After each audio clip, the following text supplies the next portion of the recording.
Alright, what's going on, guys? Today we are going to talk about setups with Necromancy. Now, setups are useful because they let you summon all of your conjures, activate all the incantations that you want to activate before a boss fight starts, and then ideally, as the boss is becoming attackable is when the ability you actually want to start the fight with, which is usually going to be skulls. That ability is usually you're about to cast it, like your last global cooldown is finishing as the boss is becoming attackable.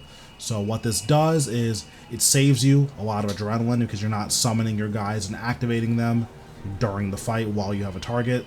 But beyond that, it saves you quite a bit of global cooldowns because a typical, like an easy version of the rotation is summon zombie, summon ghost, summon skeleton, activate ghost.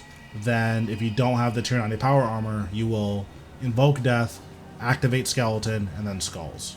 So by doing that, you're not having to activate skeleton during the rotation, which saves you time. You lose a little bit of the skeleton's damage, but you get a majority of its damage out, and you don't have to worry about activating it during your rotation where time is of the essence, and you don't have to worry about activating invoke death. So for the simple combo, you're saving 2 global cooldowns worth of damage, which is really, really good.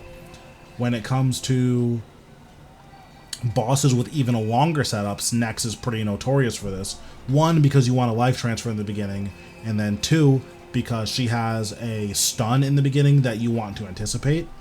Being able to incorporate all of these abilities is going to be really, really nice. So I'm going to explain it before I go in and then show you, because doing them both at the same time is, I'm gonna talk over myself because I'm an idiot.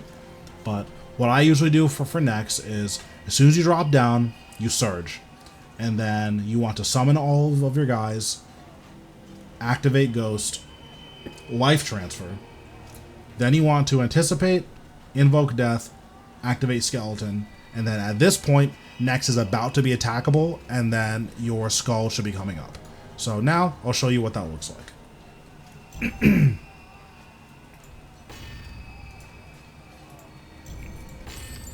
So as soon as you drop down, we're going to surge. I'm just spamming surge so I can get it out.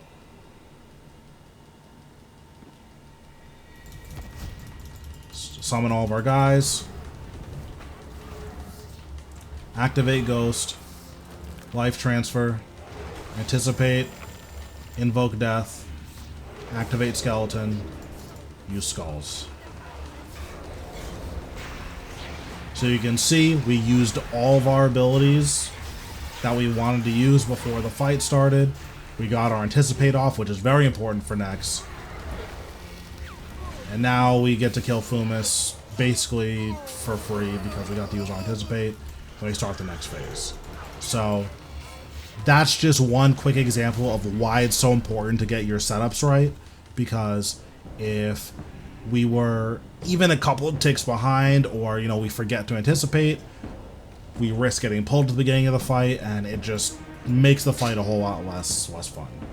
So that's one example of like a super easy, super simple setup that, or I guess it's not simple, but once you get in the hang of it, it is simple, because you have the same start that you always have, which is summon all 3 of your guys, activate Vengeful Ghost, life transfer, and then because of how long Nex's spawning animation, you have enough time to anticipate, and then invoke death, activate skeleton, and then your skulls is up. So another boss that we can practice this on is, or that we can show why this is good on, is Raksha.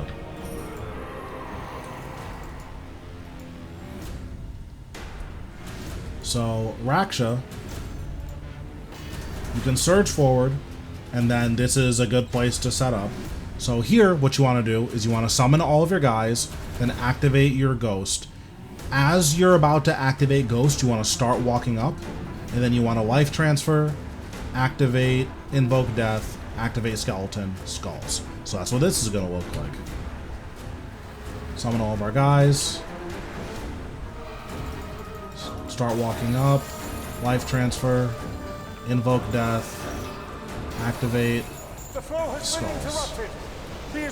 So we walked up a tiny bit early, so we're behind by about a tick. But even then, you know, we only lost a tick out, which is really, really good. And then we got all the abilities off that we wanted to get off. And now we're starting the fight with all the buffs up that we want to start.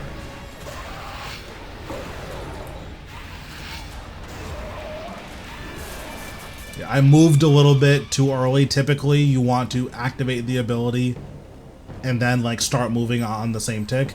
But even still, you saw that we activated all of the abilities we wanted to activate, and then our skulls was up, and the next ability we want to use when Rax is attackable.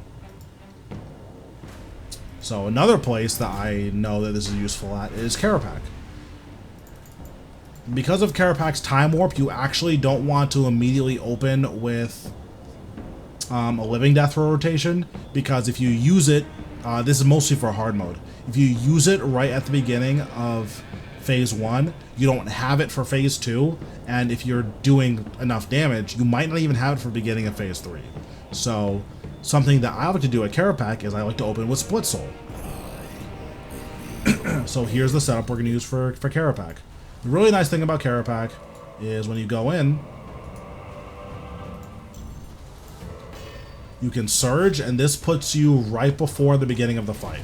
So whenever you're ready, you can just surge forward. So what I like to do here is, again, summon all of your guys, activate Ghost, and then after you activate Ghost, you want to surge, and then what's this ability? I'm like drawing a blank. I'm sorry. You want to surge, life transfer, invoke death, activate skeleton, split soul, then use skulls. So that's what this is going to look like. Summon all of our guys. Activate.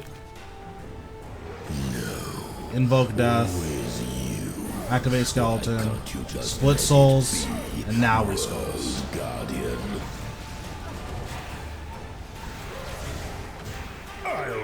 And then we do our rift skip.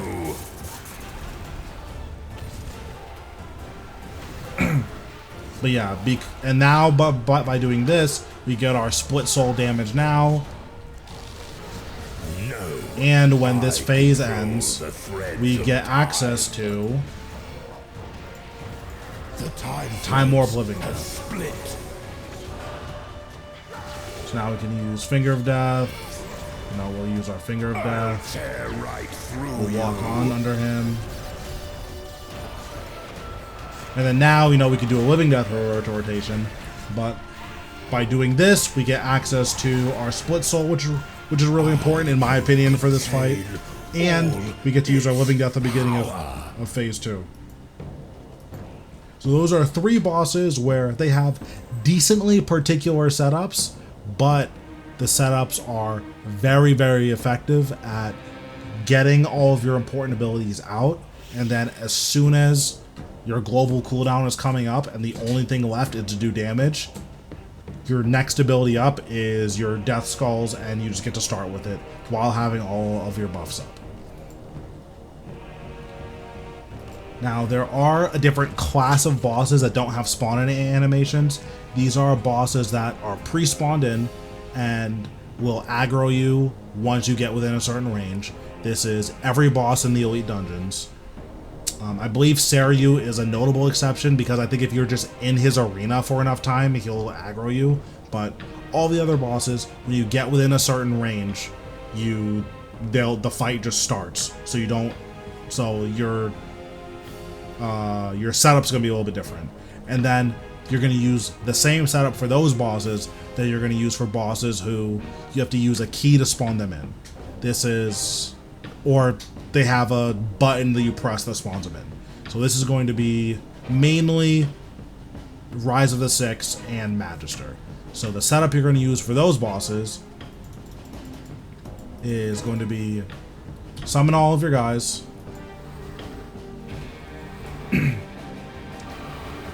activate zombie, or activate ghost, invoke death, skeleton, and then you want to surge, in range, and then you activate skulls.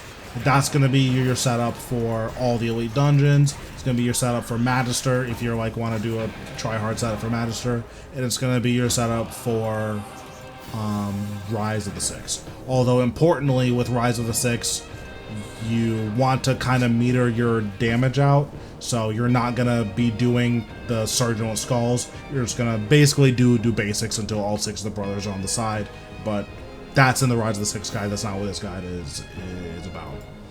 So again, the generic setup is going to be, or the walk-in range of a boss setup is going to be, summon everything, activate Ghost, invoke Death, activate Skeleton, Surgeon, and then use your next ability off global cooldown. So yeah, those are 3 particular setups for certain bosses, and then 1 generic setup for most other classes of bosses that I think are really useful. Another one is for Araxor. Araxor doesn't attack you for quite a while, so when you're spam clicking the web, as soon as the web is on fire, you summon all of your guys, activate your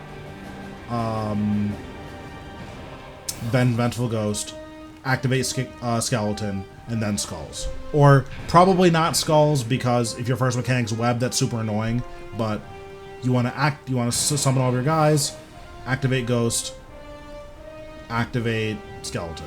And then that's going to be what you want to do for Araxor. Notably, you don't want to invoke Death Araxor, because with mirrorbacks and webs, proccing Invoke Death will just insta-kill you, so it's just better to not do that.